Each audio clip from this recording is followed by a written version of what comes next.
What a morning again. Yesterday, I felt like I was on a very fast train. Today, I felt like I was under the train because it went so fast, and to take notes and to listen and to be impressed was sometimes a little bit too much. But I promise you, I will make a summary also in a written form that you can read all the things and take all the time that you need maybe to contact speakers. Okay, let's see what we had today. We had a variety of good practices, all focusing on different strengths, I would say, which makes it extremely interesting.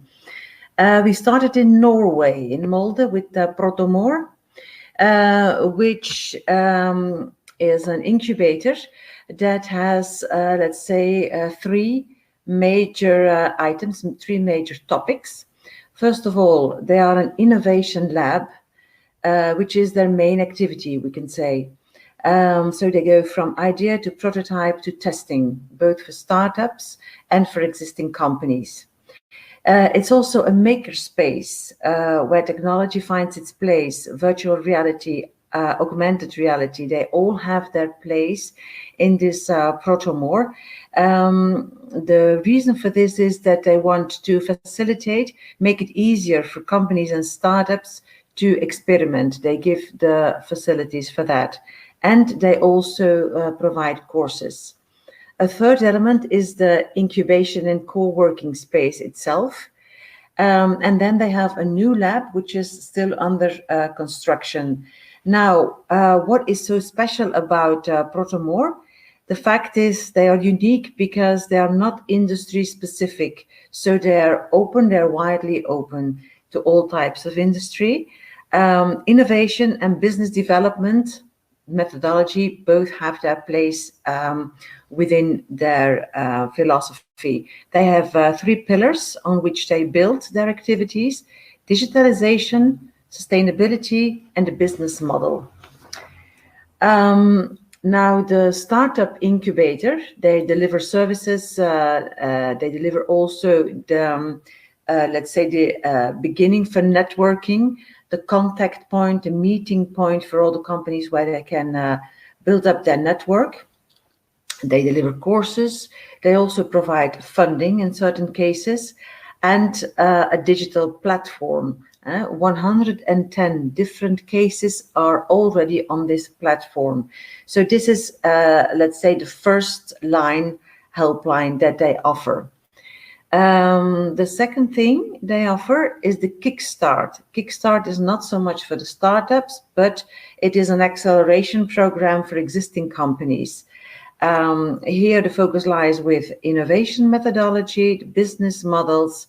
It is a 3-month activity, let's say, and they organize 2 classes a year. And then the third level is a scale up.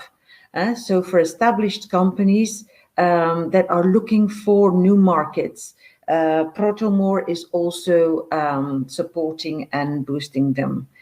What they also have, and what comes forward in more of the good practices, is that they have an informal place where people can meet. So they have this coffee bar, whatever it is called, in different good practices that we saw this morning. This informal place has its value. So people feel more relaxed, and in a more relaxed way, they will easily speak about their businesses and connect anyhow. So that was Norway. From Norway, we were taken to Spain, to the pre-incubation and incubation services, which were different from the other examples because it is not about physical spaces. It is about mentoring and tutoring. The pre-incubation phase, let's say, it's all about planning. What are entrepreneurs, what do they want to do? Where are they going? What is the feasibility of their ideas? All the meetings are physical because I can understand that for a startup, for a beginning, maybe pre-startup, it is important to have an actual meeting with people. They also think of business plan. A certain deposit has to be paid, so it is all. It's not, let's say, without any links. So it is a serious thing, this pre-incubation services. Afterwards, the startups turn into incubated businesses. Now about these incubation services, it's the second stage. The incubation services are for already established companies that want to grow. So it's about creation, consolidation, innovation, modernization, and the business cooperation. And remember that they spoke about indoor and outdoor incubation. From Spain, we move on to Bulgaria. And most of us, all us partners, have been to Vratsa some time ago. It was autumn 2019, where we visited also some working spaces. We have understood that in Vratsa there is a very strong IT community, and they already showed at that point in 2019 that they are very active and very entrepreneurial, and this is proven by this morning's presentation of the Nest. This isn't about an actual space, a community of local digital businesses and of freelancers. This idea of freelancers also comes back in other good practices that we heard today. And I think Maybrit, if I'm not mistaken, subscribed this idea in the chat where she said this is something for the future, these freelance services that can be offered. Vratsa, so what do they organize in their Nest? IT courses, a lot of events, and businesses that come to them and that ask for co-working spaces.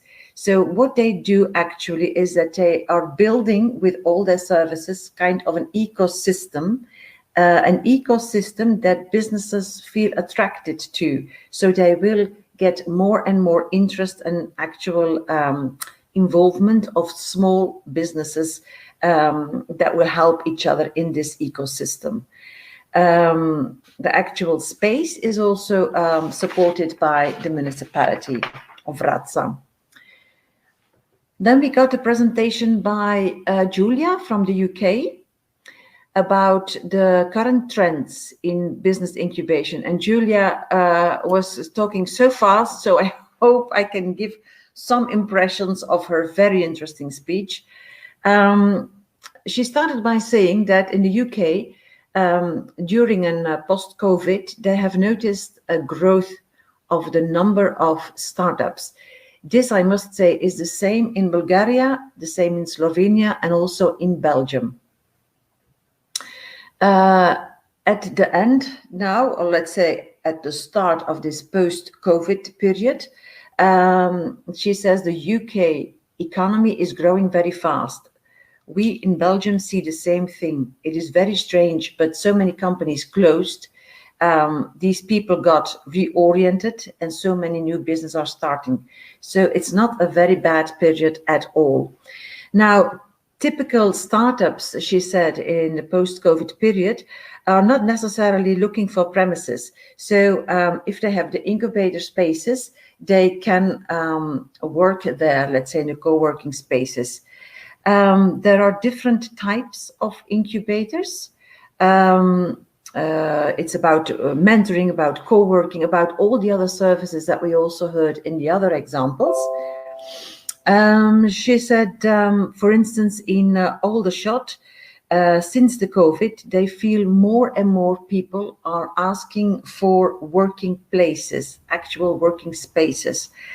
She spoke about the university incubators, Solent Creatives, which we all saw with our own eyes, and then the science parks incubator, which got money from the government for incubator services. And they organize a competition for companies and startups to get access to the incubator facilities. What is unique in this system is the fact that the entrepreneurs retain all equity in their own businesses. This Science Park initiative is very, she talked about it very elaboratively, so I think in the written report you will be able to know more about it and read more about it. And then we closed off by Slovenia, the presentation that was given by Neves. And what a presentation it was. Somehow I wrote as a title, Best Incubator, which is, I think, not a mistake at all. We got an insight in how an incubator can possibly grow, let's say, in a dreamy model. So in 2015, in Slovenia, a lot of employment, especially amongst the young people. Young people start to become freelancers, start to work from home. They turn to the municipality and also the regional development agency and ask for working spaces. Then she said many meetings later, so I interpret it as a long time later, this actual co-working spaces exist, but in a very rudimentary way, let's say a very basic way, where she as a person is working during the day, and during the weekends and the evening she's the cleaning lady. So there's no staff, no money. It's very basic. They have their space, but that's it. And then they feel that nonetheless they are growing very fast. In 2017 they're also growing physically. The situation was improving. They got more and more projects, which means more and more actual money. So money they can invest in creating new working spaces for new businesses. In 2018, they get a real business unit, which makes it easier to promote their activities. And there are a lot of national and EU projects coming their way. 2019, more staff, more money, and national recognition of what they are doing. And then she says, as for all of us in 2020, COVID happened. It is a very funny expression, but it is what we all say. It happened to us.